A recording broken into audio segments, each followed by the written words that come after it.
G'day, my name's Adam Hills. Welcome to Spicks And Specks, the music quiz show that's so safety conscious it won't listen to the cars if it's been drinking. Our two team captains each and every week are the daring Alan Bro and the dazzling Miff Warhurst. Alan's first guest tonight is a member of a West Australian folk band who have had a double platinum debut album, won 4 ARIA awards and impressed Bob Dylan so much he asked them to join him on a US tour. From the Waifs, please welcome Donna Simpson. Alan's second team member is a musical comedian who once spent an afternoon drinking absinthe with Rove and Larry Emder. They only invited him along because they needed someone who could reach the top shelf. Give it up for Scott Edgar.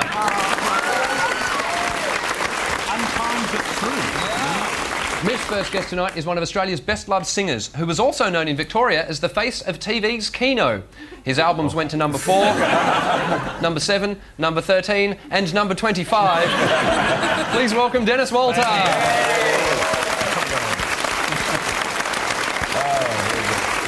Miff's final guest is a comedian whose current show is called I'm Not Sure About the Music. We're not sure how much use he's going to be tonight. Welcome back, Colin Lane. Dennis, I tracked down an early photo of you. Oh. This is a very early shot of you with a very young Mike Willesee. Look at you! Oh boy. Are you receiving Mike Willesee had hair then? And a career? Yes. Well, do you remember that show? Yes. It was whatever the original it was on Channel 7. So I don't know what it was. Oh, it was no. Willesee, wasn't it? Was it? Who asked the Willesee? question? You did. Me. No, I don't remember. I also like the fact that your first ever album was called The Incredible Voice of Dennis Walter. Was that a little bit cocky? Do you think I named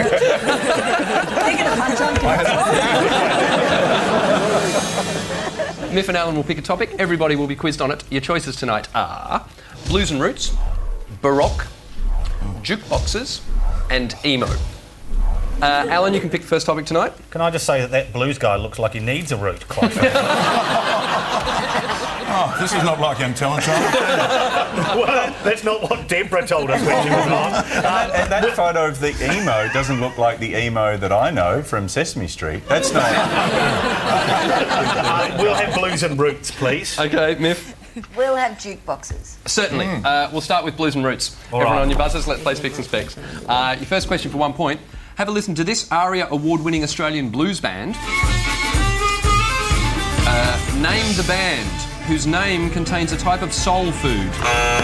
Yes? Collard greens gravy? Yes, collard greens and gravy. First point. That's a good start. Next question for 2 points. Name these 2 singers. Yes. That'll be Robert Plant and Alison Krauss. Yes, it is. 2 points. Just point of order. Like, how did you know Alison Krauss? He's sure about the music, Colin. Hey. Oh, he's sure about the music, right? He's sure about Alison Krauss. Can I swap teams again? Again? For your sake. Finally, for 3 points, this is the cover of the album Music from Big Pink. I need 3 things. The name of the band, what is Big Pink, and which famous songwriter painted the album cover? Yes. Well, the band is the band. Yes, it is. Dylan painted the album cover. Yes. And Big Pink... Goodness me, this could go either way, couldn't it? Is it the place where they recorded the album? It's a house where the band rehearsed the album, but that's close enough to give you a point. Is it? Yeah, I think so. Okay. The band, of course, were originally Bob Dylan's backing band when he first went electric, which is actually has a bit of a tie-in with you guys, because the Waifs... Oh, yeah. What the... he's talking to me! At what point were the Waifs spotted by Bob Dylan? We toured with Bob and was asked to open for him in Australia. Yep. So he came out of the shadows one night after a gig and he just asked us, can you meet me in Texas in 3 weeks? Wow. So we did. What a we said, proposal. we'll look Did at you our have to have a books band and- meeting about that one?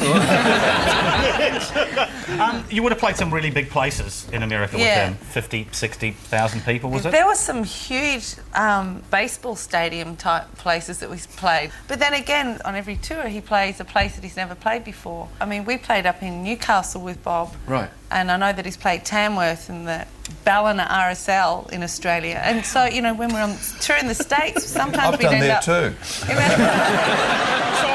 I Name an RSL bowling club, leagues club. Yeah. I've been there. In the middle of the gig, there's a number 57. The chicken is ready. Hey, don't laugh, it's happened. Is it true you got to sing with him on stage at some point? Yeah. Well, we used to rehearse Knocking on Heaven's Door with him at sound checks. And then he always said that he'd invite us up to sing, and we'd wait there every single night for him to, come on, girls, get on.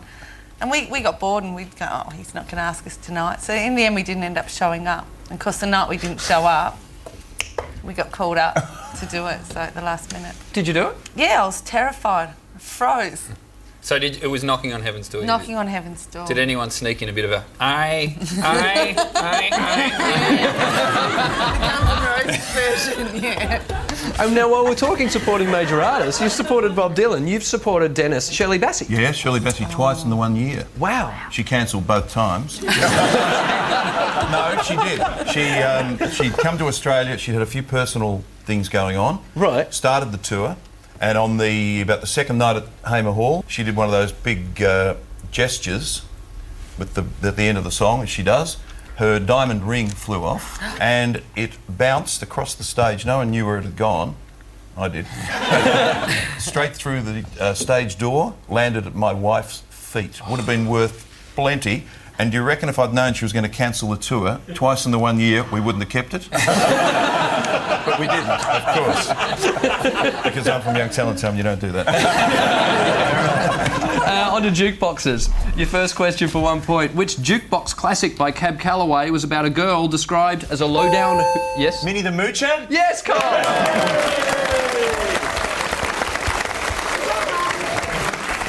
For 2 points. In which decade was this jukebox introduced, and what was it the first jukebox to do? Yes? 50s. And what was it the first jukebox to do? Play a Dennis Walter record. Change records automatically, or Play 45s? I've got to say you've got neither of the questions right, so I'm going to throw it to this side. Well, I'm just going on a limb here, but I reckon it might have been the 80s, and it was the first video jukebox. No one's got it. Oh! Can I go? Oh, yes. Was it the first jukebox to play CDs? No. The 20s, MP3 player. and it played Connect 4. That's the jukebox that took the imperial plans of the Death Star to the rebellion, isn't it? And what it did was when you put in the song Obi-Wan Kenobi, it came out in hologram and went, you have picked well. No one. It was introduced in the 40s, and it was the first jukebox to play both sides of every record. Well done, Edgar. Well done, that jukebox indeed. Well done. 3 points on live, your final question. The 50s became the golden age for the jukebox. Have a listen to these 3 Dinah favourites and name all 3 artists. Well, bebop-a-lula, she's my baby.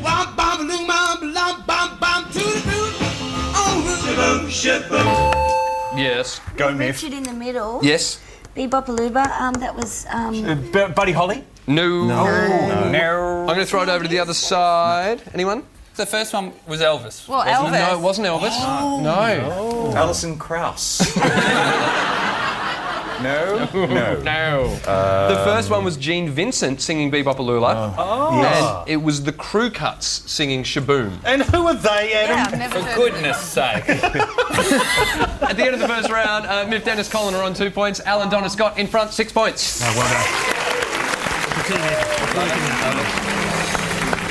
Teams have to buzz in and identify the tunes being performed live in the studio. Tonight, your songs are being played by garage punk poets Root.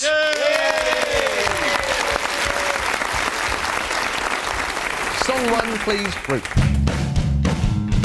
I wish I was Bono, except for the bit where everyone wants to slap me. I wish I was Paris Hilton, except pretty intelligent, and there was a point to me.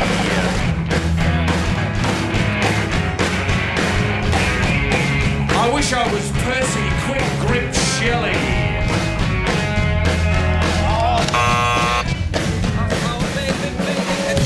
Britney Spears song, how Yes. was that supposed to know? That one. Hit me, baby, one more time. Is that Yes, how it is, Scott. Time by Britney Spears.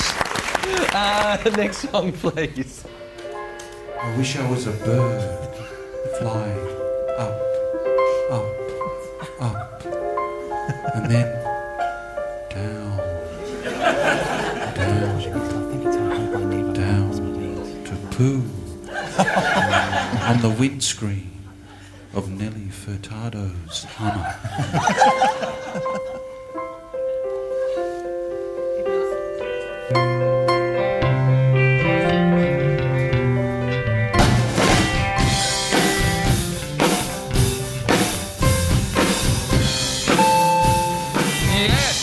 Finally, da da da. It's Da Da Da.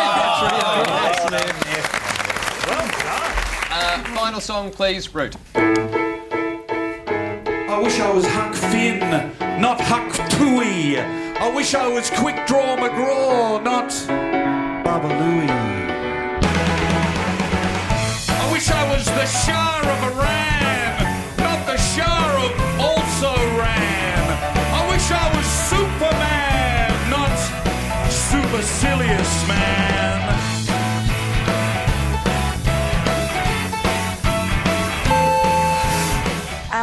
She's a rich girl. Yes, Rich Girl. Ladies and gentlemen, give it up for Root. Wow, at the end of that round, the scores are Miff, Dennis, Colin on 5 points, Alan, Donna, Scott in front, 8 points. Yeah.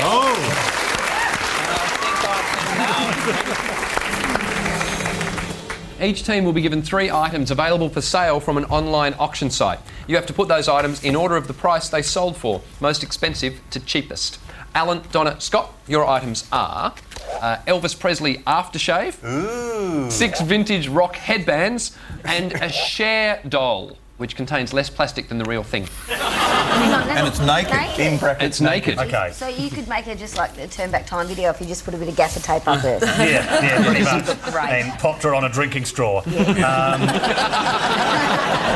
The rock headbands haven't actually been worn by any bands whatsoever. Yeah. They are AC/DC, Led Zeppelin, Van Halen, Yes, and Rat. Rat. With 2 T's. Yes, with 2 T's. Okay. Oh, and Pink Floyd. Sorry. Oh, and Pink Floyd. Yeah, the headbands are going to be worth a bit because Mark Knopfler's out there bidding, clicking. Yeah.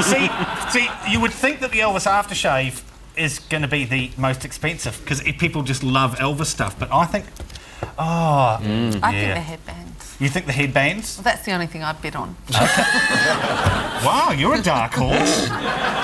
Do you rock it with a headband on? I rock it. Okay, nice. Okay, well, I reckon let's go vintage rock headbands first. Yeah. Elvis aftershave middle. You think? That's the one I feel the least about, so I think middle. Okay, middle, and then Cher doll naked is... Least expensive? Yep. Do you want me to lock that in? Yeah, lock it in, Eddie. Do you know what? It's absolutely uncanny that you got none of those correct. Hey! The correct answers were the Elvis aftershave was most expensive at $11.50. The Cher doll went for $10.15, and the vintage rock headbands went for $2.01. Dennis, Colin, your items are a Ray Charles singing toy, 13 Japanese press clippings about the band Queen, and Lynyrd Skynyrd vintage underpants. How old's a Ray Charles singing toy? Do we know? The description is here vintage, which means Okay, it's of the old. time. The head bops back and forth, the mouth opens and closes, and the hands bang on the keyboard to the tune of What'd I Say and America the Beautiful. That's awesome. What'd I say? Awesome. I know that when they make records, like they often do prints of records in Japan, and they become quite rare. So maybe the press clippings Yes, might I'd have go some with the value press because quite rare. mad music nuts if they can get hold of that sort of stuff. With the vintage underpants, like, did people buy them and then wear them and then throw them at Lynyrd Skynyrd, like as in Tom Jones? Because when I used to perform with Frank, people used to throw underwear at us, but the underpants were soiled, so it was kind of...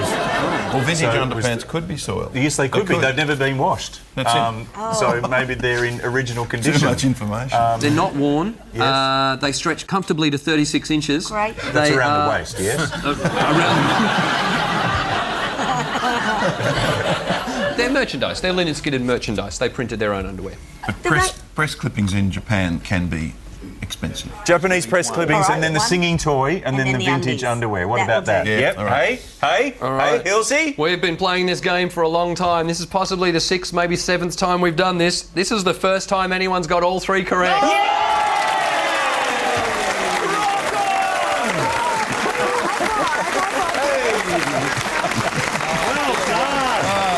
The Japanese Queen clippings went for $39. The Ray Charles singing toy, $19.50. The Lynyrd Skynyrd underpants, $12.50. 3 points out of 3.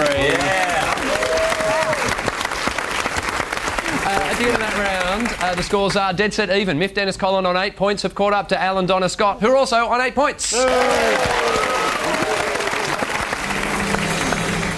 One member of each team will be singing well-known songs using the words of an unrelated piece of text. Your teammates have to identify those songs.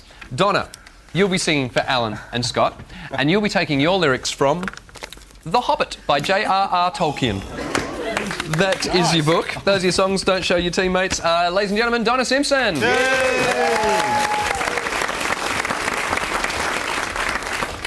Okay.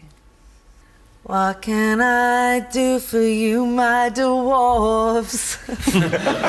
Killy at your service at the one.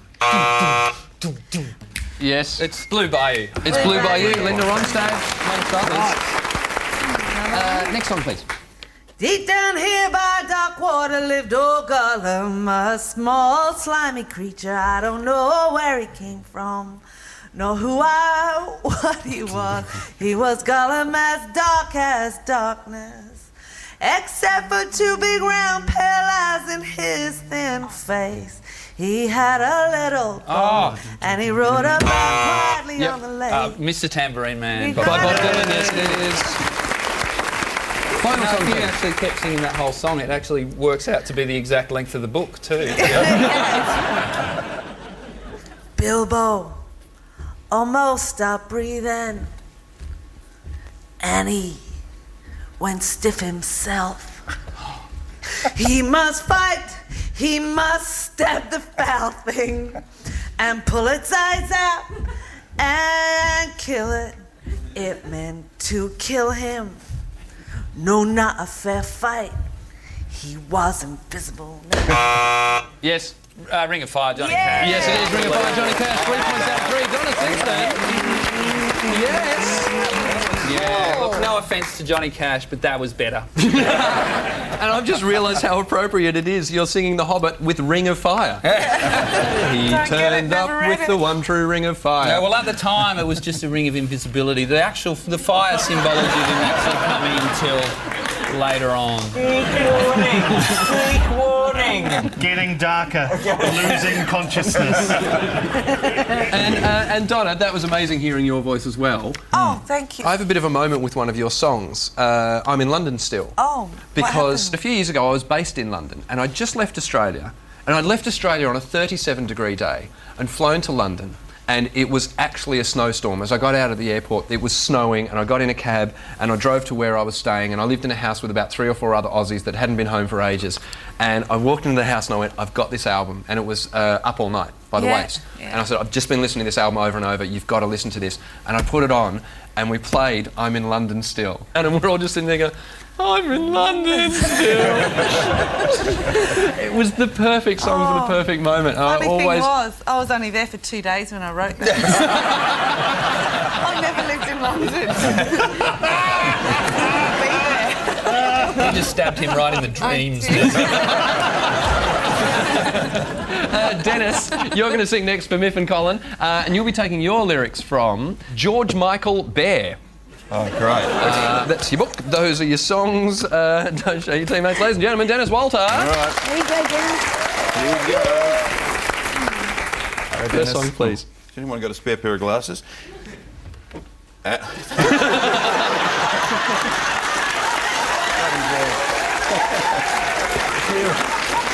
Here we go. Someone who could realize my dreams and make me a star. Called him George Michael, and he did as he was told. He was very good at his job. Yes, Colin.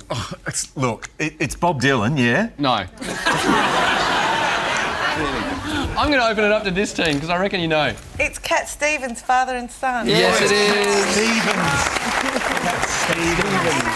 There are so many Bob Dylan fans out there and Cat Stevens fans out there that just think that I'm a bit of a dick. I think there's Colin Lane fans out there that think If you didn't get that, you're not going to get this. I'm sorry to be. But I thought you were the music woman. You're Myth. singing in my ear. And I can't hear anything. Well, he sings the lyrics. So I'm changing teams! Oh, Myth. They made me cry. Myth played nicely with Cole. Myth, come on, Myth. No, Colin. Myth, please. No, Colin. Myth, please. This is embarrassing. team Come on. members. Oh my We're God. on the same team. It's like being outside of a nightclub at 3 in the morning. No, Colin. It certainly No, is 'cause- Colin. It is because we've just got stuff on our dress. But I still love him. Myth, you can do better. You can do better than Complete him. the scene. Does anyone want a hot dog?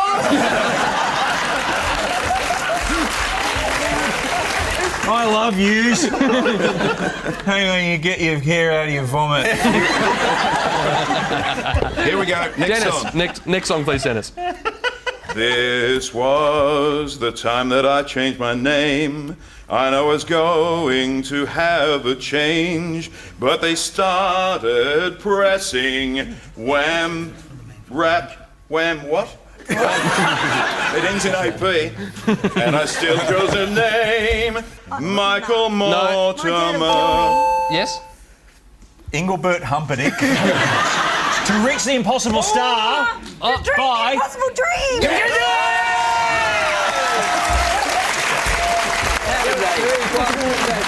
Right, final song, please. Wake me up before you go. Damn. Prove that the fluorescent posting pouches at the Club Tropicana had no aberrations. Go, the song, the video. The concept was Wham as part unadulterated pop band with a litany of life-affirming hat baby talk, boom, boom, bang, bang, go, yo, jitter, bug. Delivered with a finger-snapping, infectious panache. It was a Yes. Fernando. It's Fernando Baeva. Ladies and gentlemen, Dennis Walter. After that round, the scores are Miff, Dennis, Colin are on 10 points. Alan, Donna, Scott just in front, 12 points.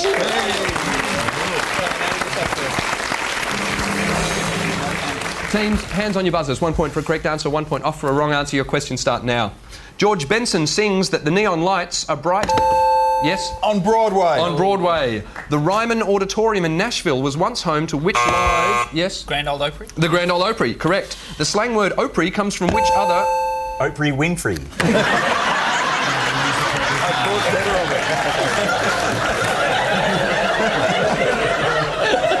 Do you want to try and answer the question? Miff, did you have the answer? Go. Opera. Yes, it comes from which other musical term? Opera was the answer I was looking for. Well done, Miff.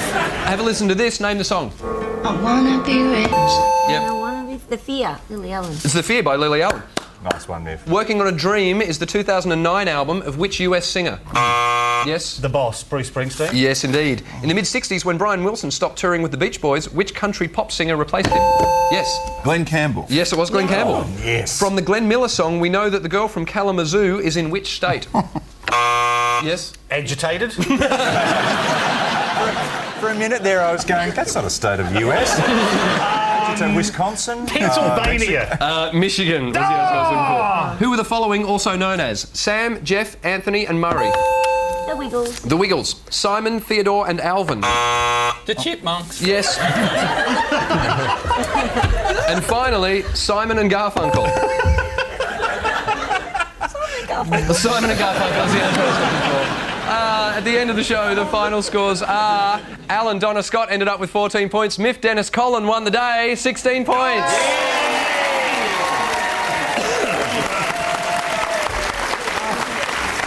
Would you please thank all our guests for tonight, Donna Simpson, Scott Edgar, Dennis Walter and Colin Lane.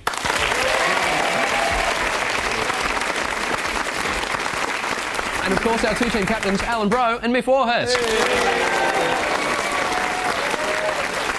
We leave you tonight with a live performance from Root as they play an original song entitled I Wish I Was Tex Perkins. Thanks for watching Spicks and Specks. My name's Adam Hills. Good night, Australia.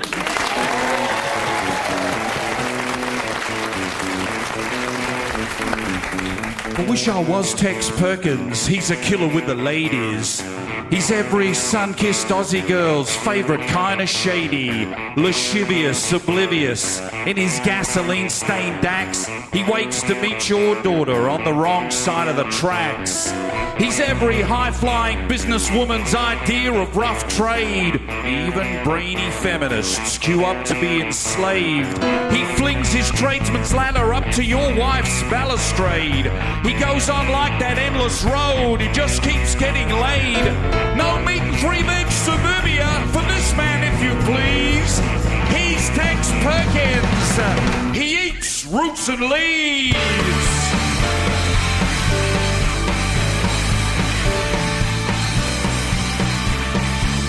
I wish I was. Well, he ain't no boots on breaks. Yeah, and the ladies sure connect. Yeah, Tex Perkins. I wish I was Tex Perkins. Yeah. I wish I was Tex Perkins. Push button, receive bacon.